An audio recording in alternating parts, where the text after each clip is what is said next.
Four-Sided Triangle is a tale of a farmer, his wife, their farmhand, and her unexpected lover. Directed by Tom Holland, written by Holland and James Tugend, and shot by Paul Elliott. Based on a story from Shock Suspense Stories number 17. This unusual spin on the love triangle formula takes us to some very uncomfortable places. Louisa is abusive towards her new farmhand, Mary Jo. Louisa's husband, George, has eyes for Mary Jo. Total creeper. And he only gets creepier.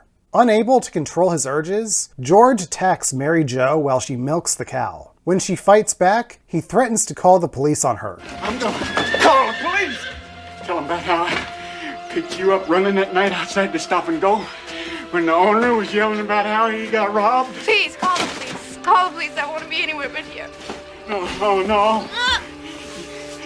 Once you come to this farm, little girl, you don't get to leave. Not ever. Mary Jo is a wanted criminal, and George and Louisa are taking advantage of her situation, forcing her to work for them. Louisa hears Mary Jo's screams during the skirmish as George smashes a bottle over her head.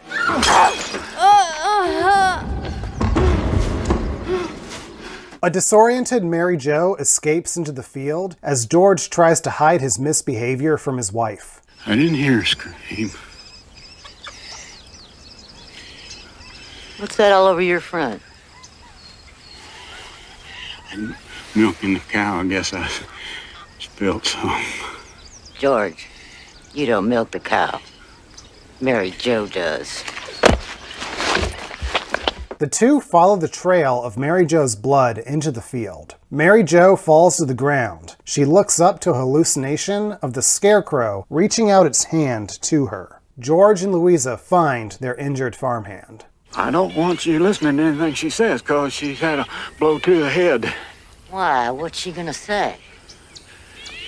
I don't know. This brings us to the beginning of the comic. From here, the two versions match up very closely, except for the names. In the comic, the farmer is named Abner, his wife is Hester, and their farmhand is Annie. Unlike Mary Jo from the show, who is suffering from head trauma, Annie is more simple-minded. The farmer wraps his arms around his farmhand, wanting her. But she refuses his advances, not only worried what his wife would think, but she knows her heart belongs to another. He does not believe her, and the two get into an argument. The farmer's wife enters the kitchen, and suspecting her husband of fooling around behind her back, demands to know what's going on. Their farmhand says she has a boyfriend, but refuses to say who. The farmer is convinced she's making the whole thing up, but the farmer's wife is happy for her. Or at least happy she's not messing around with her husband. In the show, the conniving woman is pleased to know Mary Jo is crazy. She's crazy, George. Where's a crazy girl gonna run? Who's gonna take her in? Nobody. Right. We got her for life, George. Free help that ain't going nowhere. That night, unable to resist the young farmhand, our farmer sneaks out of bed as his wife sleeps. Looking out in the moonlight, he spots the object of his desire running across the field in her nightgown. He now suspects her boyfriend is real. He follows the sound of the farmhand's laughter in the field. In the comic, he doesn't hesitate to bring his shotgun with him. He sees the young woman with her lover. The mystery man turns out to be nothing more than a scarecrow. So crazy she don't know the difference between that thing and a real man.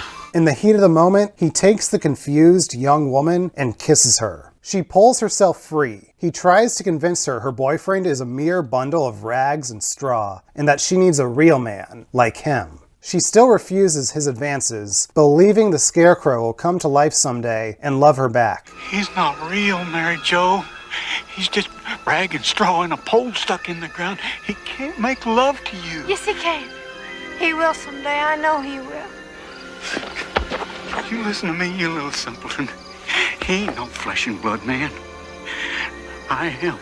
She threatens to tell his wife about what he's doing, but he rebuttals that his wife will have her sent away if his secret lust is exposed. The farmer returns to his room, where his wife is waiting for him. He claims he heard an animal scaring the livestock. She sees their farmhand through the window, returning to the house. The next morning, while working, our farmer doesn't pass up an opportunity to gaze upon the woman he lusts after. His wife also keeps track of her throughout the day. Both husband and wife think to themselves that the farmhand is too stupid to understand what's going on. That night, the farmer is overwhelmed with his desire for his farmhand. He hears her in her room. Afraid she'll scream and wake up his wife if he enters, he comes up with a plan. He runs outside and hides himself. The lovelorn farmhand races to her scarecrow. She pleads with it to finally come to life and be with her. Suddenly, the straw man does come to life. It's a miracle. The farmer's wife wakes up to her husband's absence. She looks out the window and sees her suspected romantic rival embracing the scarecrow. Mistaking the scarecrow for her husband, the wife now believes her spouse has been the secret boyfriend all along. She takes a pitchfork and heads to the field.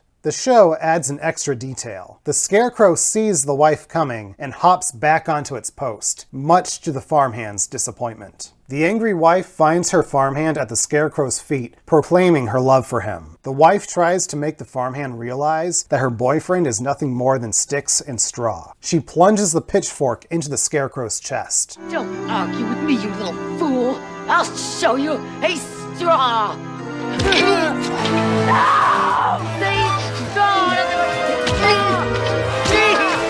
Crying at the death of her love, the farmhand is mortified, as is the wife, but by the blood coming out of the scarecrow.